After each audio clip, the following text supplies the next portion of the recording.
Summarize it for you. The book of Esther begins with the queen of Persia refusing to obey the king of Persia, King Xerxes. And so the queen is banished from the kingdom. She has to leave, and the king, King Xerxes, looks for a new queen.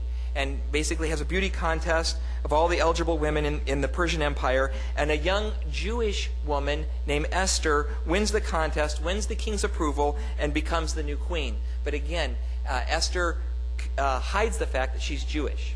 And so her husband, the king, does not know that his wife is Jewish. Now Esther, to back up a little bit, Esther was orphaned as a young girl, and she was raised by an older cousin, a Jewish man named Mordecai. Mordecai was the man who raised her. Mordecai was also a low-level official in King Xerxes' government, the king of Persia's government. And during Mordecai's service to the king of Persia, Mordecai overhears an assassination attempt, a plot to kill King Xerxes, the king of Persia. And so he gets word to the king that someone's trying to kill him, and that assassination attempt is foiled. The king's life is saved. And I just might add an historical note here that's also very interesting. These assassination attempts were very common place in kingdoms like this. And as a matter of fact, 14 years later, this very king, King Xerxes, is assassinated by some close officials while he's in his bedroom. So 14 years later, they do get him. Well, the king of Persia had a second in command, a man named Haman. Haman was ambitious and he was proud.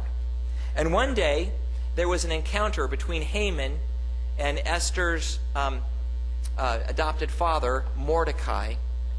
And the law stated that everybody was to bow to this second in command, this Haman. But Mordecai would not bow down before Haman. He refused to bow. And Haman was such a proud man, he became so enraged that he not only wanted to kill Mordecai, but he wanted to kill all of Mordecai's people. That's mad.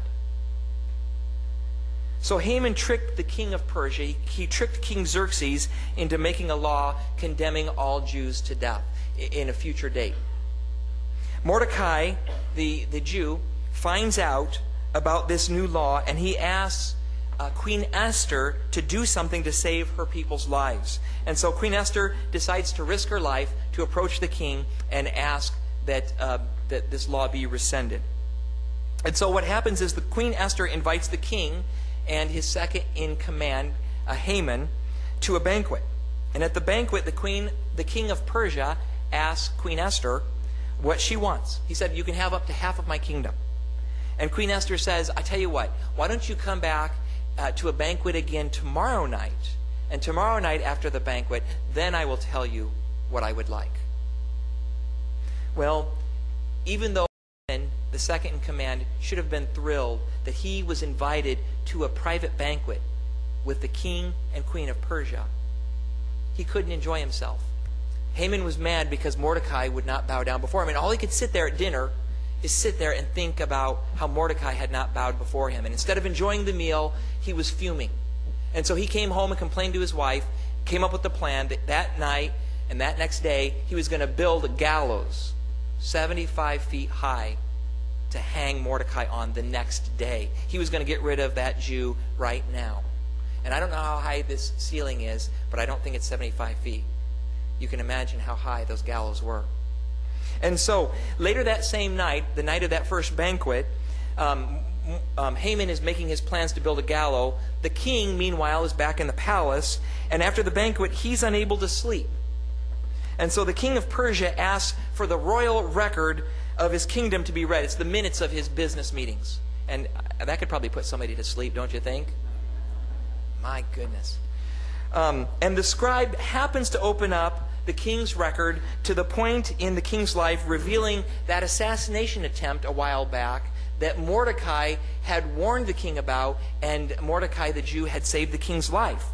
And then the king was astounded that Mordecai was never rewarded for his service and for saving the king's life.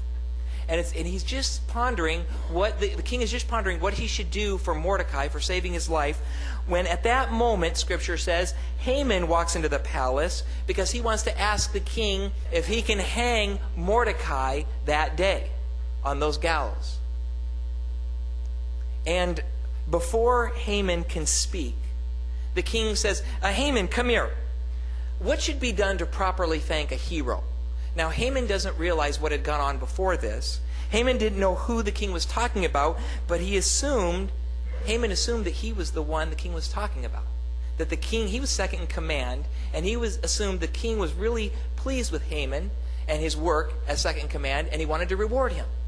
And so Haman described this lavish reward that a hero should get, where the king's hero is paraded through the streets on the king's horse, wearing the king's clothes, and somebody going before him calling out how great this man is and how important he is to the king.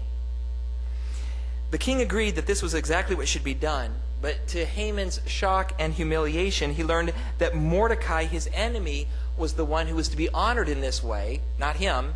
And then to add insult to injury, Haman was the one who had to lead Mordecai through the streets, and Haman was the one that had to proclaim how great Mordecai was.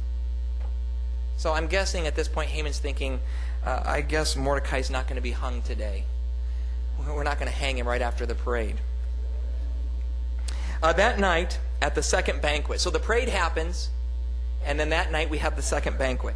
And the king again asks Queen Esther what she wants. And she replies that someone is plotting to kill her and her people. And she begs for her life. And the king at this point is enraged. She had a temper anyway. And he's very enraged that someone would try to kill his queen. And he asks who would have the audacity to try to kill his queen. And Esther reveals that Haman is the man. Well, in fury, the king steps out of the room and steps out into the garden. But Haman stays behind because he knows his only hope is to plead for mercy from Esther, because he knows what the king wants to do. And so he falls basically at Esther's feet and begs for his life. But the king's mind is made up, and the king sentences Haman to die on the very gallows he built for Mordecai. And in the final scene of the story, the Jews are saved from extermination. Mordecai is promoted to Haman's place as second in command, and Mordecai is given Haman's estate. And the story ends.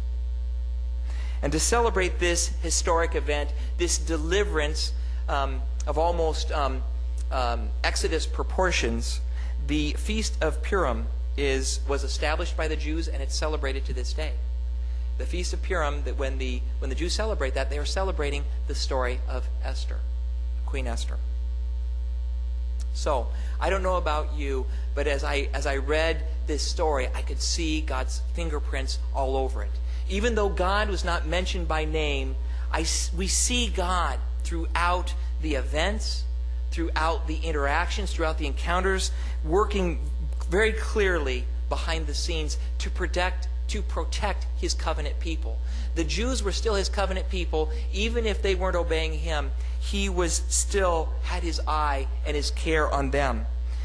Because not only was Haman, I think this is an interesting fact, not only was Haman trying to destroy millions of Jews, the writer of Esther makes it clear that Haman was truly an enemy of God's people. And he does this in chapter 3, verse 1. I want to read that for you. You would miss it if you didn't know the history, and I didn't know it until I read. In Esther chapter 3, verse 1, it says this: After these events, King Xerxes, the king of Persia, honored Haman, the Agagite, elevating him and giving him a seat of honor higher than all the other nobles. Okay, it's interesting that you wouldn't think much of that verse, but there's a key word there, and it's Agagite. It calls Haman an Agagite. That's his heritage. He's an Agagite. Believe it or not, that is the key word, because Haman, being an Agagite, means that he was a descendant of the Amalekites. He was a descendant of the Amalekites. The Amalekites have the distinction of being the first nation to attack Israel when it was leaving Egypt. when God formed the people and delivered them through the 10 plagues in Egypt, and they were leaving the Pharaoh and fleeing from the Pharaoh, and they were going out into the wilderness,